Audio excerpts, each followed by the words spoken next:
Reclaiming the narrative, facing shame, guilt, and owning freedom. If you're here, you feel it. The weight, the pull, that deep knowing something inside you needs to be faced, taken back, reclaimed. There's no shame in being who you are. But if shame lingers, if it sits in the corners of your soul like a shadow, you have to face it. Look at it. No fear. Shame only holds power when left in the dark, unchallenged. It festers in silence. But when you confront it, it dissolves under the weight of truth.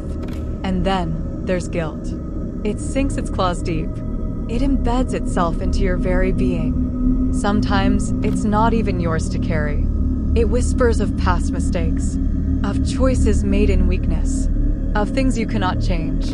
Worse, it can be used against you. Twisted, manipulated, held over your head like a chain, keeping you stuck. But guilt, like shame, is only as strong as the power you give it. It can be a weapon, or it can be something greater. It can teach if you let it. If you refuse to let it trap you, refine it. Don't let it confine you. Once you own it, it shifts.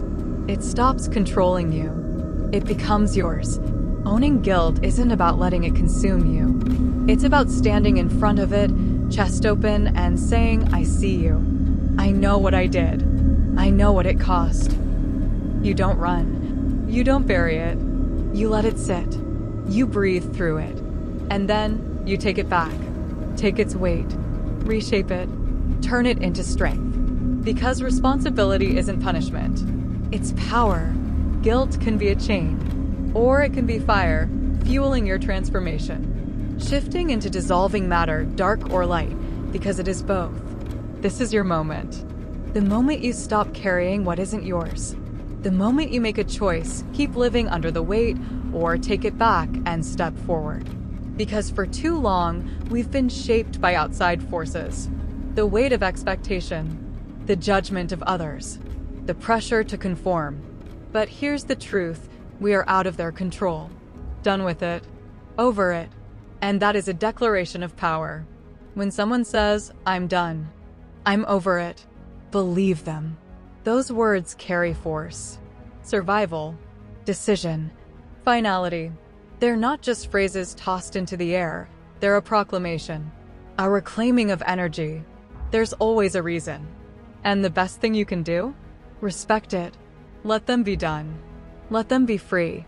But what happens next? What do you do when you step outside of someone else's control? You look for support. Not just anywhere, but in places of abundance. In spaces where nothing is lacking. Because scarcity is a mindset, and the way you see your reality shapes it. If you believe you're trapped, you will be. If you believe there's no way forward, there won't be. But if you shift, if you open yourself to possibility, you'll find the path waiting for you. This isn't about running from reality. This is about rewriting it. Life may be a sentence, but it doesn't have to be a sentence imposed on you by others. You hold the pen. You're the author. The chapters ahead are unwritten, and only you can shape them. Self-control isn't about suppression. It's about direction. Steering your energy with intention. Making sure you're the one navigating, not the expectations of those who don't understand your journey.